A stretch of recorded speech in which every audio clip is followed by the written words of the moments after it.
Olá, tudo bem? Chegamos em mais um ano, 2025, chegou. E eu estou muito feliz, estava morrendo de saudade de poder estar aqui com vocês, falar com vocês. Mais um ano em que vai sentar aqui comigo algumas pessoinhas, algumas personalidades que vai compartilhar um pouquinho da sua história.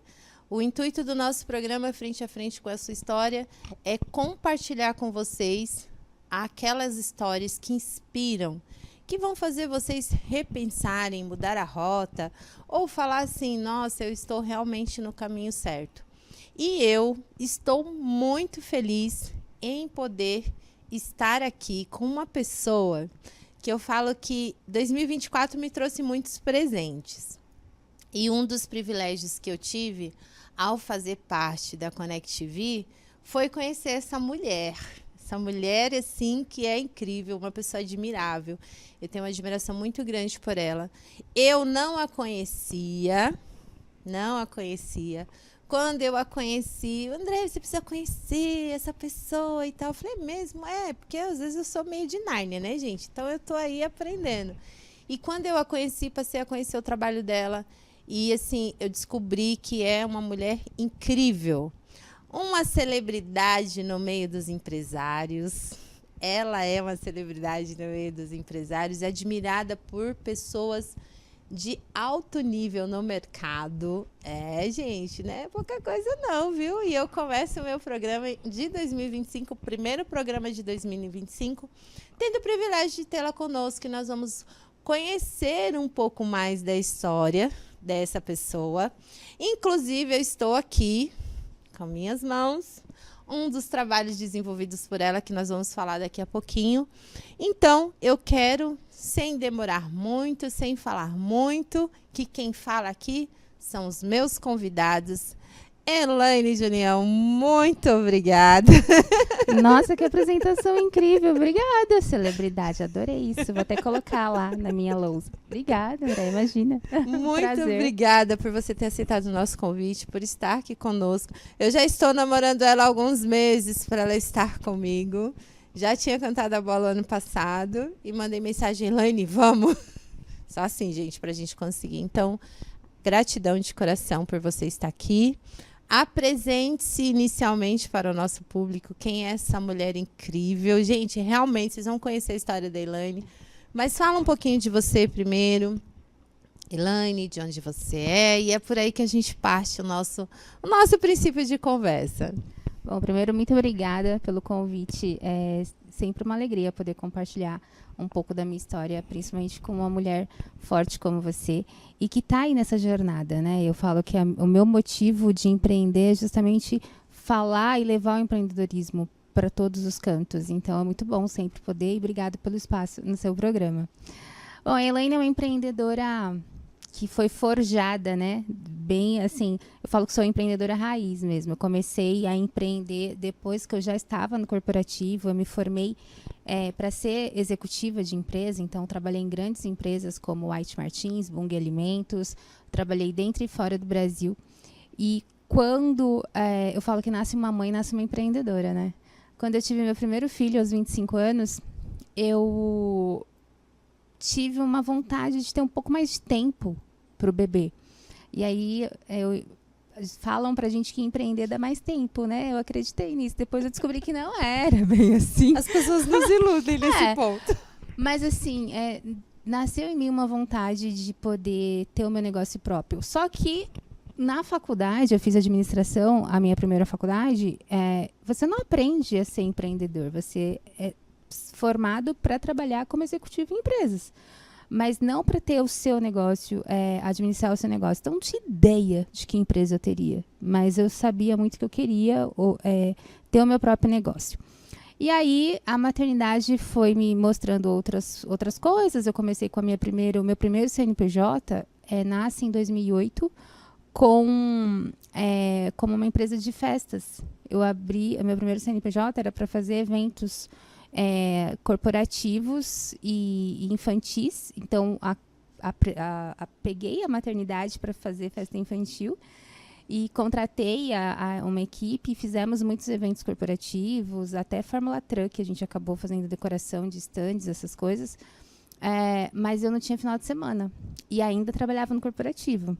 Então, nessa época, eu já tinha voltado para São Paulo, porque eu fiquei um tempo no Sul, na Bung Alimentos. Já tinha voltado para São Paulo e estava na Febraban, aqui em São Paulo, trabalhando na Febraban. Então, eu trabalhava na Febraban durante a semana.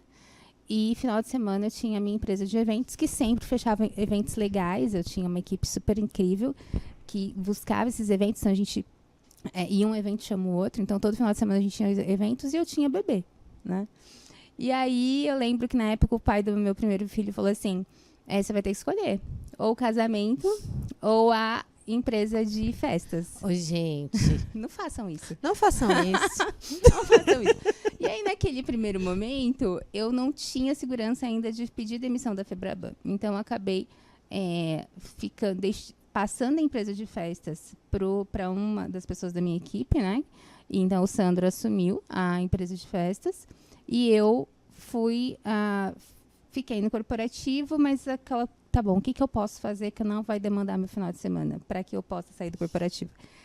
E fui amadurecendo e eu já estava fazendo uma outra graduação que era marketing, porque a minha primeira graduação foi administração, aí eu fui fazer pós em finanças, tal, e depois eu decidi fazer mais uma faculdade de marketing.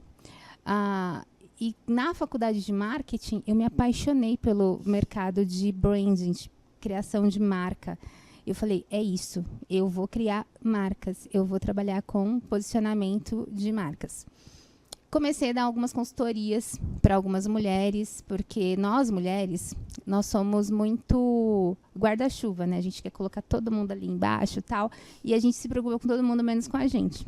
E eu tinha muitas amigas que faziam coisas incríveis, mas não tinha um cartão de visita, não tinha uma marca, não tinha um site, não tinha nada, nem se preocupava, a rede social estava começando, a gente tinha saído do Orkut, estava indo para o Facebook e tal, estava bem naquela migração. E aí, isso foi ontem, né? Foi ontem, gente. Isso, inclusive. Foi ontem. E ali eu vi uma grande possibilidade de ajudar as mulheres e eu sempre tive muita facilidade nessa criação, nesse posicionamento. Quando a gente estava falando do olho quando brilha, Sim. Quando as coisas brilham, você faz isso tão rápido, que é tão simples para você, a pessoa fala, nossa, como você fez isso? É natural, né? Para o outro parece ser genial, mas para você era tão simples. E eu estava nesse momento fazendo aquilo. E uma das minhas... E aí, nesse momento, eu tenho uma amiga que estava viajando o mundo. E eu falei, nossa, cada hora ela está num lugar. E eu perguntei para ela, o que você estava fazendo? Você está fazendo? Ela falou, estou vendendo Mary Kay. Eu, oi? O que é essa tal de Mary Kay? Não tinha ideia do que era Mary Kay, André. Não tinha ideia do que era Mary Kay. Aí, porque eu venho do mercado corporativo, onde se você é muito feminina, você não tem qualidade. As pessoas parecem assim, é mulherzinha, ela não tem. Então, eu sempre tive que ser muito masculina, muito grossa, muito bruta. Então, eu sempre usei muita camisa, calça, um cabelo preso, maquiagem. Raramente usava maquiagem. Então, era uma coisa... Infelizmente, a gente tem que se colocar nesse papel. Ainda mais eu que vinha da área, dentro das organizações, eu sempre trabalhei na parte de estatística, indicadores de performance, então eu sempre fui muito movida a resultado. E o marketing, inclusive dentro do marketing, eu sempre trabalhei com indicadores. Então, eu sou uma pessoa pautada em números. E não tem como você florear o número. Você vem da conta? Não tem. Não tem. Né? É aquilo Então, eu sempre fui muito lógica para algumas coisas. Eu não tinha aquela coisa de ser menininha ou de ser mais carinhosa. Não, eu não fui assim. Até determinado momento. Então, eu não conhecia o que era Mary Kay. O máximo que eu conhecia era o catálogo da Avon, porque tinha na casa da minha mãe, geralmente. E a Natura, porque, né?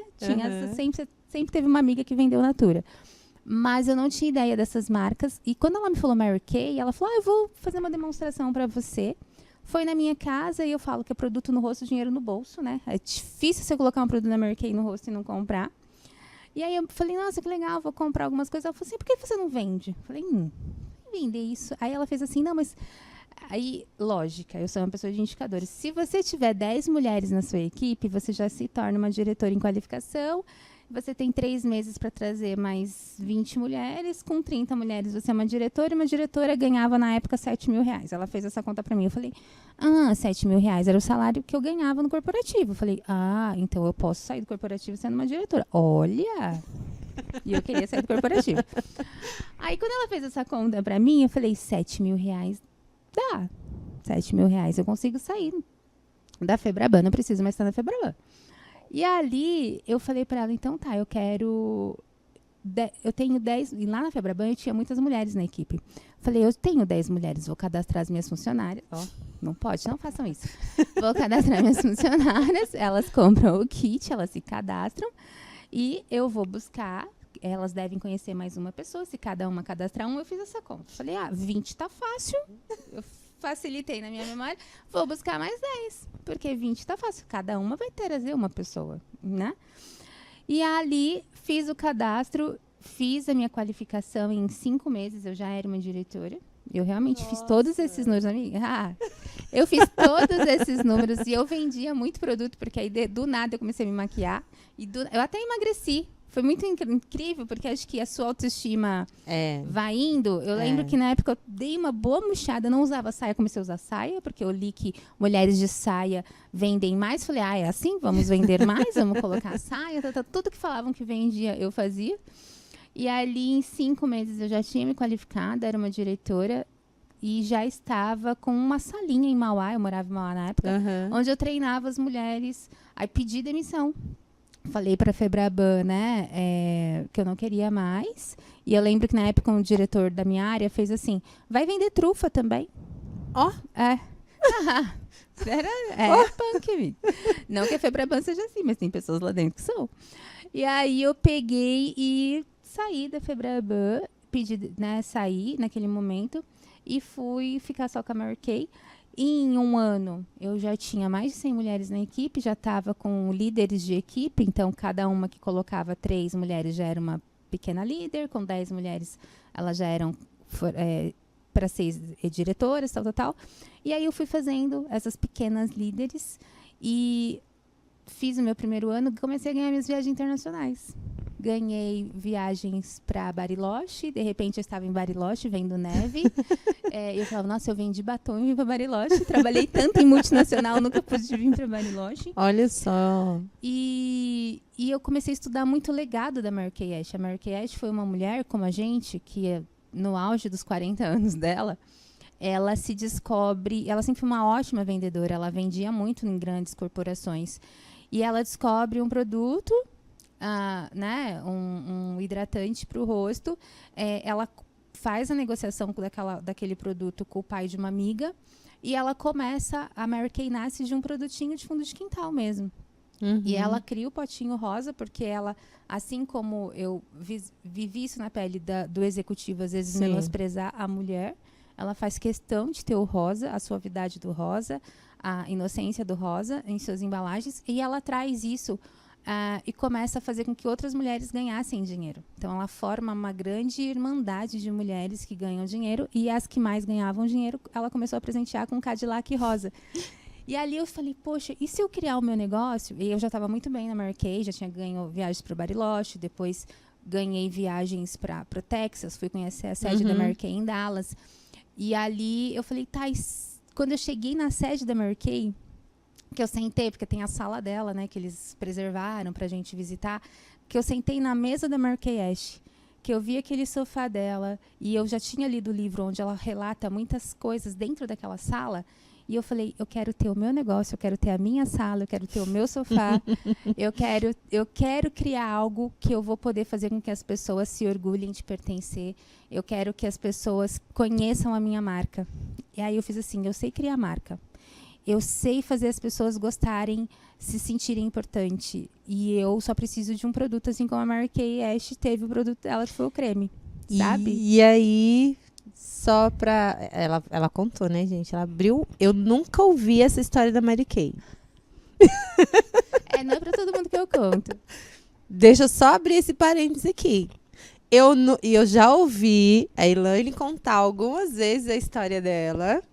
E esse detalhe da Mary Kay... Eu tô aqui assim, ó. É novo, né? Não é pra todo mundo que eu conto da Mary Kay, não. Que privilégio. E assim, Elaine, só de você contar essa história, essa parte da história, né? Eu já tô assim impactada. Quando você sentou lá, que você já estava contando, como é que nasceu E olha que tudo isso? Olha que louco, né? Porque aí eu tava num grupo de 18 mulheres empresárias aqui do Brasil, Mary Kays como eu. Nós estávamos fazendo a qualificação de uma das diretoras para a nacional, então eram 18 embaixo daquela diretora.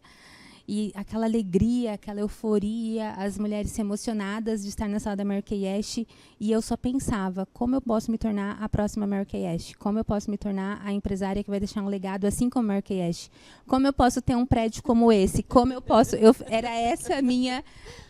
o meu raciocínio dentro daquela sala. Sim. Eu não tinha ideia que eu teria uma revista. Não tinha ideia. Naquele momento, porque eu não era jornalista naquele momento, eu era marqueteira, administradora, tinha feito pós em finanças empresariais e controladoria e estava terminando uma pós em marketing digital. Eu já tinha feito a faculdade de marketing e estava terminando uma pós de marketing digital. Então, que estava no comecinho do marketing digital. Então, eu estava fazendo uma das primeiras pós que apareceram aqui em São Paulo, eu fui fazer. Então, eu estava nesse momento, então não tinha ideia do que eu ia fazer. Mas eu voltei para o Brasil sabendo que eu não seria mais uma Mary Kay. Não pelo legado Mary Kay, eu sou muito grata por todo o legado Mary Kay, mas porque eu queria criar a minha marca. Quando eu chego no Brasil, eu separo do pai das crianças. Amiga. Olha só o que uma decisão faz. Eu chego no Brasil, eu separo do pai das crianças, eu já estava com os meus 33 anos nessa época. Eu separo do pai das crianças, mudo, pego a minha casa em Mauá, que é uma casa que a gente construiu, 9 cômodos, alugo aquela casa e vou morar num apartamento no centro da cidade. Não queria, como minha casa é no bairro, e aí eu vou para o centro da cidade morar num apartamento bem no centro, super bem localizado, um apartamento, tiro meus filhos, ali eu já tinha o Murilo e a Rafa, né? Tiro os meus filhos da minha casa, cada um com seu quarto, para dividir um quarto num apartamento minúsculo, para que eu pudesse realmente circular em outros locais, para que eu pudesse realmente me reinventar. O meu casamento já não estava legal, o pai das crianças ele não acreditava no meu empreender, então ele sempre tinha aquela coisa assim, para que você vai mexer nisso? Você tem um bom cargo, você não precisa pedir demissão. Então, o fato de eu ter pedido demissão para ser uma Mary Kay mexeu muito com a estrutura familiar. Mas era o que eu queria, né? Então, eu priorizei o que eu queria, porque eu já tinha priorizado o casamento lá atrás. Por isso que eu falo, não coloquem em xeque algumas coisas. Isso que você falou é algo muito interessante em relação à decisão que você tomou, né? Porque, assim, a gente, como mulher, a gente apoia muito. A gente estava falando um pouquinho sobre isso antes da gente começar a entrevista. Então, a gente apoia, coloca todo mundo ali. E o que a gente espera é apoio. Principalmente de quem? O nosso cônjuge. Né? É o apoio que a gente espera. E aí, quando a gente é colocada contra a parede, a gente vai pesar as situações, né? E isso te levou a uma decisão que foi muito assertiva para você, que te deu os resultados que você gostaria. Foi depois de um bom tempo, né, André? Porque aí quando eu eu separo, eu divido, né? A gente divide, o carro já não é mais aquele carro, é metade de um carro, é metade de tudo, né? Então, e quando eu estava na Mary Kay, eu estava tendo a minha remuneração, porque eu tinha uma boa equipe que vendia, eu também vendia bem, então só que eu também comprava muito produto. Então, eu tinha uma remuneração ali de 6, 7 mil reais no mês, que era boa, mas não era o suficiente para uma mulher sozinha, que queria manter um padrão de ter um carro legal, comprar coisas legais. Então, não é. Então, aí, quando eu faço isso, eu tenho que manter uma renda sozinha. E quando eu decido não ser mais Mary Kay, eu não tenho renda nenhuma. Acabou. Secou. A fonte secou. Então, e agora? Porque aí eu escrevo um e-mail para Mary Kay pedindo a minha retirada E aí eles respondem para mim que tudo bem, que depois de 3 meses o meu sistema, porque durante 3 meses eu ainda recebi comissão, Sim. porque eu tinha resíduos, mas que depois de 3 meses eu não receberia mais, era só eu não fazer mais nenhum pedido na plataforma e que aí depois de 3 meses eu ficaria inativa e estava tudo bem, não tinha uma rescisão, não era um contrato de trabalho, né? E ali, depois de 3 meses, seca. Eu não tenho mais nenhum rendimento, mas eu intensifiquei as minhas consultorias de branding. E foi aí que foi muito legal. Porque eu fiz aquele meu período, assim, o que eu quero da vida. Tipo, eu tenho 3 meses para achar alguma coisa, porque o dinheiro vai acabar. Né? Então, assim, só que eu já tinha minha casa própria, então, né? Mas eu não estava na minha casa própria. Minha casa própria estava alugada e eu, com o dinheiro do meu aluguel, estava pagando o meu apartamento. Então... Mas, ok, não dependia de pagar aquele aluguel. Só que, naquele momento, o que eu faço? Eu entro pra dentro, sabe? Eu vou ao encontro de mim mesma, assim. Tá, não tenho ideia do que eu vou fazer. Mas, assim, universo, eu tô pronta. Me mostra o que eu não tô enxergando. E aí, eu comecei a conversar muito com Deus, que eu acredito que ele tá dentro de mim. Que ele tá dentro de você. Sim. E eu falo que Deus está dentro. E aí eu falava, me mostra o que eu não estou enxergando. Eu sei que eu estou pronta. E eu estou disposta. E nessas consultorias, uma das minhas clientes desse grupo, criei grupos de mulheres em Mauá, começamos a tomar café toda hora, bater papo. Eu queria escutar, queria entender. Vai pro meio da mulherada que você vai achar, A mulherada é ótima. É uma ótima fonte. E aí uma dessas mulheres estava precisando criar a autoridade dela, porque ela... estava escrevendo livro, tal, mas ela queria que as pessoas entendessem dessa autoridade. E a gente estava no começo do digital, e o digital, eu sempre entendi que ele veio para escalar. Sim. Mas ele não te dá autoridade. Porque no meu Instagram eu sou muito boa, no seu Instagram você é muito bom, eu quero ver você sendo bom no off, né? Então, o digital, ele escala. Quanto mais dinheiro a gente tem, mais longe a gente vai chegar no digital. Não é, e é diferente, essa autoridade não é você que fala que você é bom. O outro atesta que você é bom. Então, eu falei, eu sei criar essa estratégia. Então tá, então é isso que vocês estão precisando? Então vamos lá. A primeira coisa que eu fiz, vocês precisam ter artigos publicados, vocês precisam ter, assinar colunas em jornais, em revista, vocês precisam escrever livros, vocês precisam ter, porque isso te diferencia, isso te dá uma autoridade, né? Assim como você tem o seu programa de TV. Então, você precisa se diferenciar. E ali, eu tinha um cliente da época que eu vendia Mary Kay, toda semana ele comprava presente. Ele ia em muitas festas. Então, toda semana, ele mandava, Elaine, manda um kit pra mim. Então, ele sempre... E aí, ele tinha uma revista em Mauá. E a revista dele em Mauá chama Sucesso.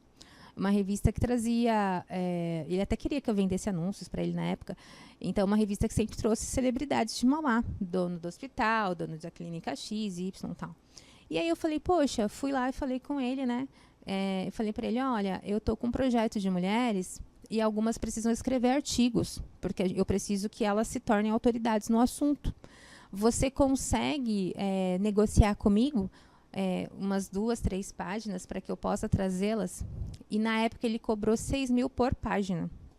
E aí eu falei, não, calma, se o valor que você está me cobrando, eu faço uma revista. Aí ele fez assim, vai lá e faz. Ai, meu Deus. Era o que você precisava. Eu fiquei chocada, assim. Como assim? Ele era meu amigo, né? Meu cliente e tal. Aí ele falava assim, Elaine, para com isso. Essa mulherada te dá... Ai, Elaine, você precisa disso. Vem aqui, ó. Vem trabalhar comigo. Vem ser minha executiva. As pessoas adoram você. As pessoas querem estar perto de você. Traz essas pessoas para dentro da revista. Vai lá na política. E eu fiz muito marketing político. Quando eu estava fazendo marketing, eu fiz muitas peças políticas para algumas pessoas em Mauá. Então, eu estava sempre na Câmara Municipal. Fiz um projeto na Câmara durante uns 8 meses. Então, eu tinha esse know-how na cidade. Eu comecei a me envolver com a alta cúpula ali. Então, eles sabiam quem eu era. E ali ele falou para mim assim, as pessoas te adoram, elas querem estar próximas de você. Eu preciso de uma pessoa como você do meu lado, tal. Deixa essas mulheres. Essa mulher que faz chinelo, mulher que faz bolo. Ele falou desse jeito. Meu Deus, gente. E Aí eu não sei, meu lado menina aflorou. Eu falei, não, você não vai falar assim da mulherada, calma. Não. Depois de todo o treinamento que eu Não. tive com mulheres, você vem falar uma coisa dessa. E aí eu falei, aquilo me tocou. Falei, nossa, que machismo. O machismo, porque a pessoa aparentemente gostava de mim. Mas na verdade ela gostava do que eu entregava. Não gostava de mim. Ela não tinha me visto como pessoa. E eu falei, é mais um que enxerga a gente só pelo que a gente entrega e não pelo que a gente é. Falei, quantas mulheres não estão no mercado que as pessoas não enxergam que elas são? E quantos de nós temos que, às vezes, deixar aqui travado na garganta quem nós somos para sobreviver no mercado? Eu fiz isso durante muito tempo no corporativo. Eu não podia dar uma risada alta, eu não podia colocar um salto, eu não podia... Porque você tinha que ser exatamente jogar o jogo que eles queriam que você jogasse. Então, muitas vezes a gente reprime coisas. E isso não é bom para nenhum ser humano, né? E eu falei, eu não vou deixar isso acontecer. E quando ele falou, vai lá e faz uma revista, eu falei, não deve ser difícil. Eu não sabia vender batom. Eu não sabia montar equipe de mulheres. E eu cheguei, fui para os Estados Unidos, fui para a Argentina. Então, assim, com isso, falei, não deve ser difícil fazer uma revista. A gente contrata um jornalista, já fui fazendo, eu sempre elenco, é muito legal, porque eu sempre falo para minha equipe, quando eles vêm com o problema, eu falei, eu quero facilidade. Vocês estão pensando no problema, não estou nem aí pro problema, vamos pensar como a gente... Nas possibilidades de resolver. Vai resolver isso. Então, eu sempre tive essa mente. E eu ficava assim, como eu posso fazer isso? Sabe? Eu sempre fui esse tipo de questionamento. E não, eu não consigo fazer isso. Fala que eu não consigo. Você desperta é pior ainda. Esses dias você fala que eu não ia conseguir passar uma mesa. Eu falei, eu passo a mesa. Tá? Eu passo. Fala pra mim que eu não consigo, que você vai ver o que acontece. E ali, eu volto pra casa. Eu lembro até hoje. O dia era... 10 de novembro de 2016. E eu volto para casa super inconformada. Chego em casa e falo, e se eu tivesse uma revista, qual seria o nome? E eu já tinha, quando eu cheguei no escritório dele, porque a gente estava falando sobre... A minha ideia era ter um caderno dentro da revista Sucesso chamado Empreenda. Era um caderno Empreenda. Caderno para contar histórias empreendedoras que defendiam as áreas delas e tal. E aí eu falei, Empreenda. Então, esse caderno vai ser a revista Empreenda. No outro dia, eu lembro que eu já registrei o domínio, empreendarevista.com.br, já comprei domínio, já fui pesquisar no Google como era fazer revista. Eu fui no Google pesquisar como era fazer revista. Não encontrei, mas eu fui. Aí, fui buscar, fui estudar, comecei a desbravar. Fui na Câmara, tinha os jornalistas, comecei a perguntar o que era ser jornalista, por que era isso, tal. E aí fui na banca, comprei várias revistas diferentes, entendi, isso eu quero, isso eu não quero, isso é bonito, isso é feio. Eu comecei a estudar a minha área e eu sozinha, em um mês, desenvolvi toda a revista na minha parede, assim. Falei, ok, agora a gente precisa começar a trabalhar. E aí fui buscar as pessoas para trabalhar de graça para mim, porque eu não tinha como pagar. Só que aí eu falava assim para as pessoas, você quer ter um case? Eu tô com uma ideia de fazer uma revista de empreendedorismo. E vai ser a maior revista de Mauá. Vai ser a maior revista de Mauá, porque até então a revista tinha que ser de Mauá. E aí eu falava para a pessoa assim, eu não consigo te pagar, mas se você assinar como jornalista, né? E o primeiro, quando a gente começar, porque a gente tinha que fazer um case, para entregar um piloto. Sim. Quando a segunda ou a terceira monetizar, eu vou acertar com você. Teve gente que aceitou, teve gente que... Nem deu atenção. Tal, beleza. E aí eu encontrei o diagramador, um cara que fazia catálogo, trabalhava numa empresa. Ele falou, Elaine, eu nunca fiz revista. Eu falei, então, vamos fazer a primeira juntos? Eu te ajudo, eu também nunca fiz, então eu te ajudo, você me ajuda, tal. E ali a gente virou noite. Eu mandava um Excel para ele, com as pautas, e no Word os textos, e aí a gente...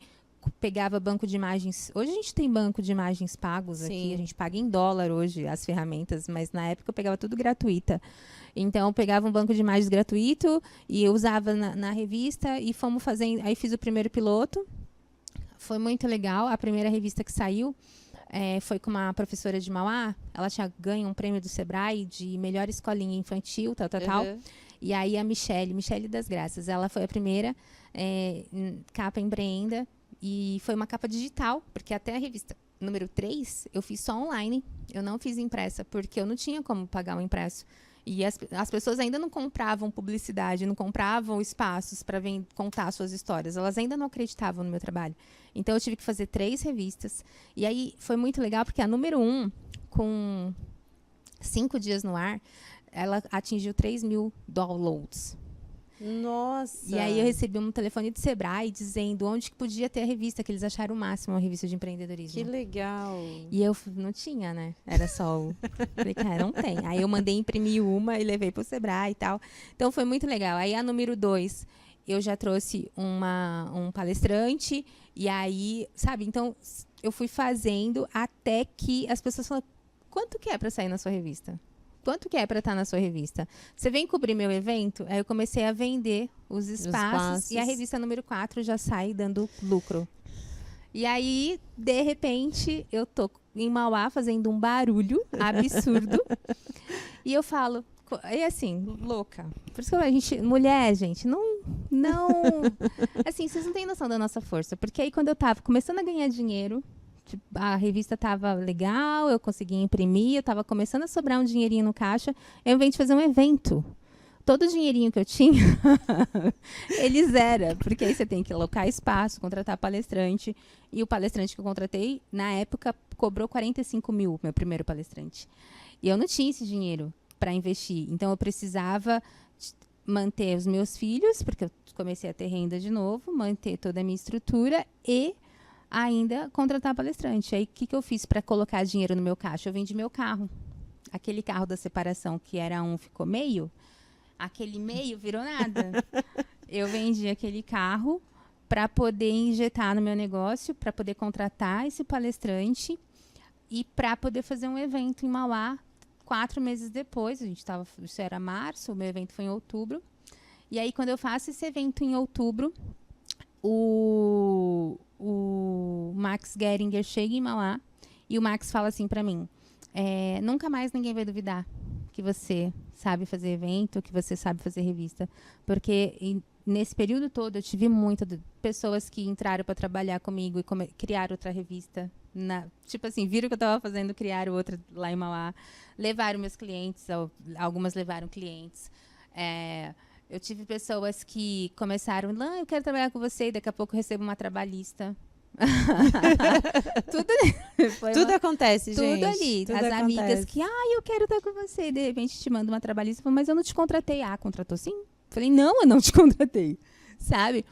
Então, foi esse tipo de desafios. Só que naquele dia, 17 de outubro de 2017, o Max Geringer fala pra mim, nunca mais ninguém vai duvidar de você. E aí ele pega a revista Empreenda, que na época eram 5 mulheres na capa. Ele fez assim, por que você está fazendo a revista com com empresários da cidade? Por que você não faz com empresários nacionais e traz os empresários da cidade dentro? Por que você não traz pessoas famosas na sua capa? E aí eu falei assim, olhei pra cara dele e falei, porque eu só conheço você de famoso agora. Eu não conheço, tipo assim, não vou ali na esquina. Então, você pode ser capa. Nossa, eu morava em Mauá, gente. Né? O mais famoso que eu conheci era o Batoré, que estava na Praça Nossa, porque era de Mauá. Né? E agora a gente tem a Narcisa, que também, né? O Barnabé também de Mauá, mas assim, eram as pessoas famosas da minha cidade. Não tinha ninguém, um empresário top, não tinha que essa relevância que o Max estava falando. Eu falei, e agora, né? Como que eu vou chegar?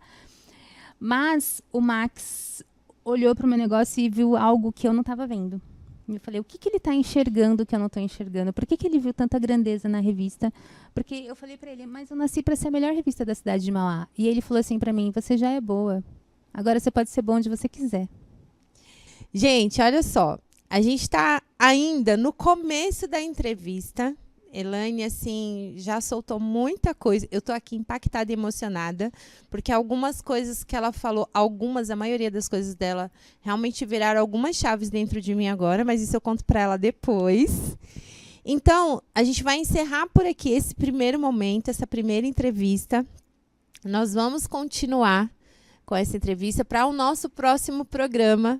Então, você que assistiu até agora, Elaine, eu não vou deixar nem ela fazer as considerações finais deste programa. Você só vai falar até logo.